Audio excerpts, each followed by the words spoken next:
नमस्कार। आज इस वीडियो में हम वैभव लक्ष्मी व्रत की प्राचीन कथा सुनने जा रहे हैं। चक्रधरपुर एक बड़ा नगर था और वहाँ का राजा नामदेव एक बहुत ही योग्य व्यक्ति था। उसके राज्य पर भगवती महालक्ष्मी की पूर्ण कृपा थी। यही कारण था कि दूर दूर से आकर लोग वहाँ बसते थे। कहते हैं कि जब आबादी बेतरतीब बढ़ती है तो अनेक समस्याएं भी साथ लाती है। ऐसा ही कुछ चक्रधरपुर में भी हुआ। चोरी डकैती होने लगी। राह चलते राहगीर भी सुरक्षित नहीं रहे। जहाँ चारों ओर शांति और सौहार्द का बोलबाला था, भाईचारा था, उसी चक्रधरपुर में महिलाएं शाम ढलने के बाद घर से बाहर निकलने में भय महसूस करने लगी। भले लोगों को जीवन बिताना दुश्वारी होने लगा। पाप बढ़ जाने के कारण मातेश्वरी महालक्ष्मी भी अब वहाँ पहले के समान कृपाएं नहीं करती थीं। इस नगर में श्यामलाल और उसकी पत्नी सुशीला अपने 2 बालकों के साथ आराम से जीवन व्यतीत कर रहे थे। पति पत्नी दोनों ही परम धार्मिक थे। वे दोनों प्रतिदिन लक्ष्मी नारायण मंदिर में जाते और भक्ति भाव से भगवान विष्णु और महालक्ष्मी की पूजा आराधना करते थे। उनके घर में सभी प्रकार के सुख थे। नगर के लोग श्यामलाल और सुशीला को आदर्श मानते थे और उनकी ईमानदारी तथा भक्ति की प्रशंसा करते थे। समय का चक्र इसी प्रकार चलता रहा, परंतु कर्मों की गति और भाग्य के लिखे को तो कोई नहीं जानता। धीरे धीरे सुशीला का पति श्यामलाल भी बुरे लोगों की संगत में फंस गया। वह प्रतिदिन शराब पीने और पान तंबाकू खाने लगा। धीरे धीरे चरस और गांजा पीने तथा जुआ खेलने के कुमार्ग पर भी वह चल पड़ा। नशे की तरंग में वह दिन भर जल्दी से जल्दी करोड़पति बनने के ख्वाब देखता रहता। इस चक्कर में उसने अपनी दुकान बेच दी और धीरे धीरे करके घर के सारे जेवर ही नहीं बल्कि बर्तन तक बिक गए। घर में रोटियों के लाले पड़ गए, परंतु श्यामलाल को तो शराब और जुए की लत ही पड़ गई थी। वह सुबह ही घर से निकल जाता और अपने शराबी कबाबी दोस्तों के पास दिन गुजार कर खाली हाथ घर आ जाता। घर आते ही वह सुशीला से क्लेश करना आरंभ कर देता और कई बार बिना वजह बच्चों को पीट डालता। जहाँ पति कोई काम न करता हो और दिन रात कलह रहती हो, वहाँ तो कुलक्ष्मी का वास हो ही जाता है। जिस घर में कभी लक्ष्मी का वास था, उस घर में अब कुलक्ष्मी अपना कब्जा जमा चुकी थी। सुशीला जैसे तैसे मेहनत मजदूरी करके बच्चों का पेट भरती और कई बार स्वयं भूखी ही सो जाती। सुशीला इतने दुख पा रही थी, परंतु फिर भी भगवान और मातेश्वरी महालक्ष्मी जी पर उसे पूर्ण विश्वास था। वह समय निकालकर प्रतिदिन मंदिर जाती और हाथ जोड़कर मातेश्वरी से पुराने दिन वापस लाने की प्रार्थना करती। एक बार उसे 2-3 दिन तक कोई काम नहीं मिला। वह 2 दिन की भूखी थी। फिर भी सुबह स्नान करके वह लक्ष्मी नारायण जी के मंदिर में गई और मातेश्वरी महालक्ष्मी जी से प्रार्थना करके रोने लगी। उसने ना तो अपने पति की बुराई की और ना ही भगवान को दोष दिया।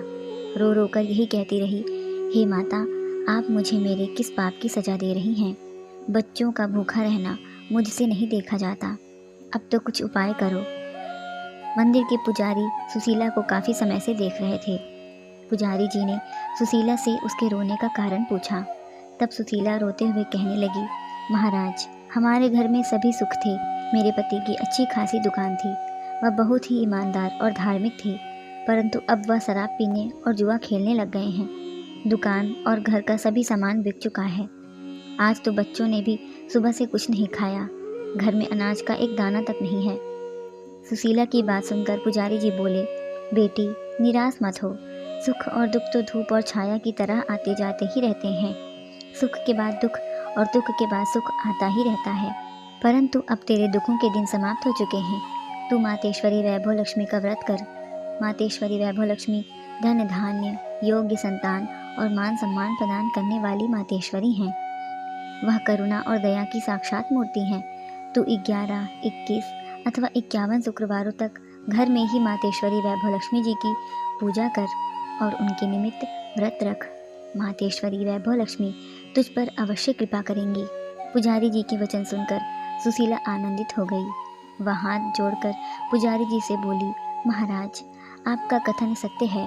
मैं मातेश्वरी वैभव लक्ष्मी जी की इस व्रत को अवश्य करूँगी।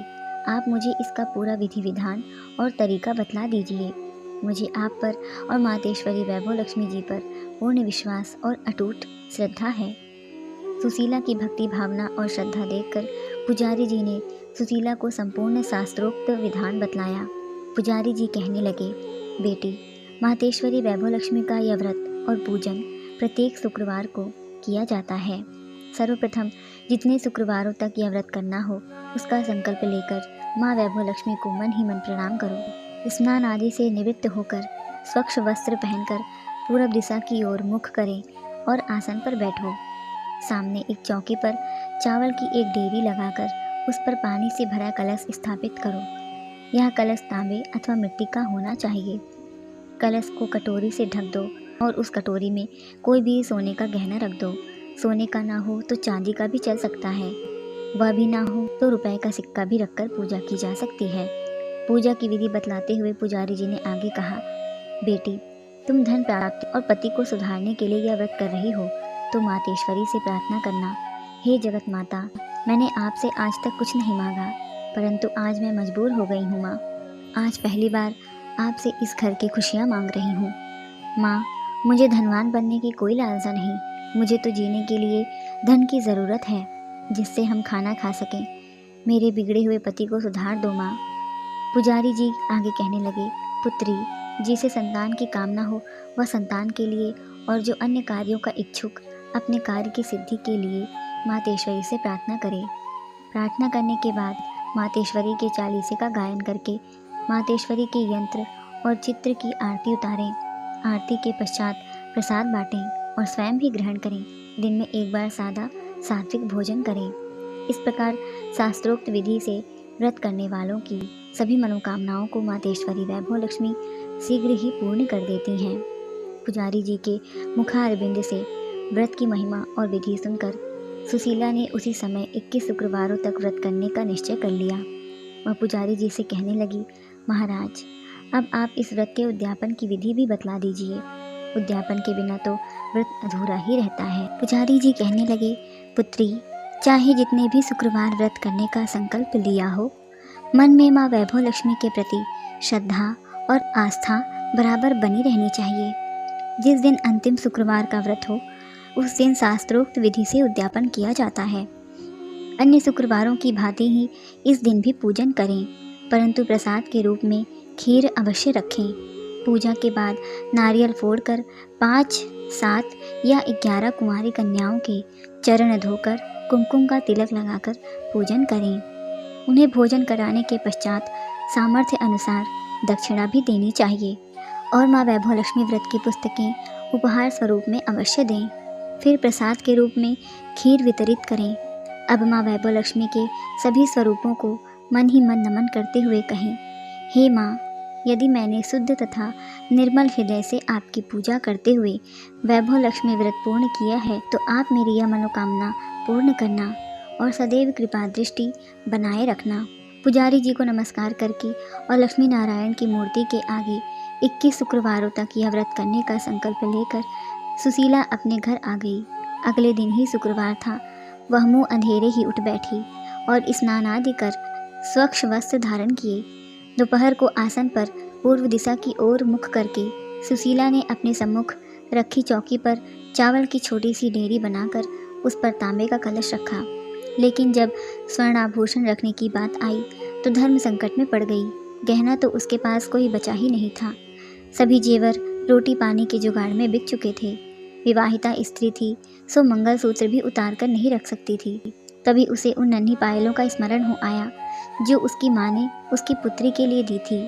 उसने वे पायलें निकाली और गंगा जल से धोकर उन्हें शुद्ध करके कलश पर रखी कटोरी में डाल दिया। थोड़ी शक्कर निकालकर उसे प्रसाद के रूप में रखा और विधि अनुसार व्रत किया। इस व्रत के प्रभाव से आने वाला पूरा सप्ताह बड़ी हंसी खुशी से बीता। पहले बात बात पर झल्ला उठने वाला उसका पति अपेक्षाकृत शांत तथा संयत रहा। कोई मारपीट तथा क्लेश घर में नहीं हुआ। इसे सुशीला ने माँ वैभव लक्ष्मी का चमत्कार समझा और मन ही मन उन्हें प्रणाम किया। माँ वैभव लक्ष्मी के प्रति उसकी आस्था और भी बलवती होती गई। इसी प्रकार शास्त्रोक्त विधि से सुशीला ने 20 शुक्रवार के व्रत पूरे कर लिए। इस बीच कई परिवर्तन हुए थे। उसका पति अपनी दुकान शुरू कर चुका था और उसका कामकाज भी जमने लगा था।